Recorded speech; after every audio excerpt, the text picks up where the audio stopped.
Амансыздар ма балалар, қалдарыңыз қалай балалар? Мынандай бір есеп қарастырайық. Энергиясы 3000 кельвин температурада бір атом диел газдың молекуласының орташа кинетикалық энергиясына тең фотон толқын ұзындығы қандай дейді. Ол үшін балалар бізде бір атом диел газдың орташа кинетикалық энергиясына байланысты формуласын жазайық. Енді бірден дайын формуланы жазайық. Енді бұны сіздер білесіздер 10 сыныпта. Кинетикалық энергиясы 2-ден 3 К көбейтілген Т. Қамыз бұл жерде балалар болсыман тұрақтысы. Енді осы орташа кинетикалық энергиясы бізде фотон энергиясына тең дейді. Яғни фотон энергиясын білеміз балалар. Тең болады H-nu. Бізде жарық сәулесі дуализмдік екі жақтық қасиетін көрсетіп тұр. Бұл жерде жарығымыз өзі бөлшек секілді көрсетіп тұр.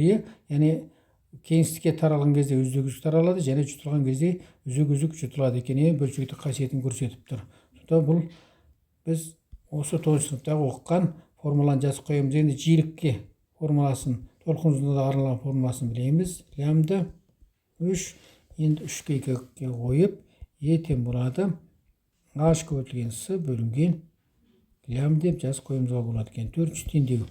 1 мен 4-ті теңестіріп жіберейік балалар. 1 мен 4-ті теңестіре біз есептің шартында орташа кинетикалық энергиясы фотон энергиясына тең деп тұр. Сондықтан 1 мен 4-ті теңестіретін себебіміз сол екен. Сондықтан H көбейтілген С бөлінген лямбда тең болады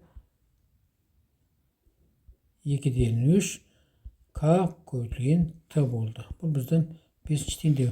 Осы жерден лямбдан таба салайық балалар. Лямбда тең болады 2H көбейтілген С бөлінген 3 К көбейтілген Т болды. Өте қарапайым есеп формуламыз шыға келді. Енді тек қана есептеу қалды балалар. Лямбда тең болады 2 көбейтілген 6,625 10 минус 34 дәресі жол көбейтілген секунд. Жарық жылдамдығын білеміз. 300 мың километр секунд балалар. Дәреже түрінде жазайық. 3 көбейтілген 18 дәресі метр бөлінген секунд. Бөлінген 3 көбейтілген болсыман тұрақтысы 1,38 10 минус 21 дәресі жол бөлінген кельвин көбейтілген. Біздегі температурамыз 3000 балалар. Сондықтан 3 көбейтілген 13 дәресі кельвин деп жазайық. Алдымен бірлігін шығарайық. Егер бірлігі шықса, біз қорытып шығарған алтыншы формуламыз дұрыс деген кельвин мен кельвин қысқартайық, жол мен жолды қысқартайық, секунд мен секунд қысқартайық. Бірлігі шықты балалар. Енді 3 пен 3-ті қысқартып жіберейік. Дәрежесін шығарайық балалар. Дәрежесі бізде 21 19 18 26 10 минус 8 дәресі шықты балалар. Сонда 10-ның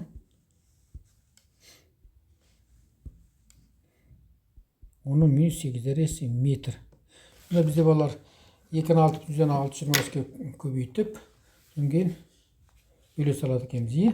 Ешқандай қиындық қалған жоқ. Сонымен 2 көбейту 6,625 бөлінген 3 бөлінген 1,138 3,12 шықты. 3,12. Сонымен толқын ұзындығы тауып алдық. 3,12 10 минус 8 дәресі метр болды. Жауабы деп жазып қойып қалармыз. Жауабы. Бұл енді өте қарапайым есеп екен. Бірақ күрделі есеп шығарған кезде осындай қарапайым есептен бастасаңыздар өте сіздерге оңай және жеңіл болады. Осымен сабағымыз аяқталды. Қош сау болыңыздар.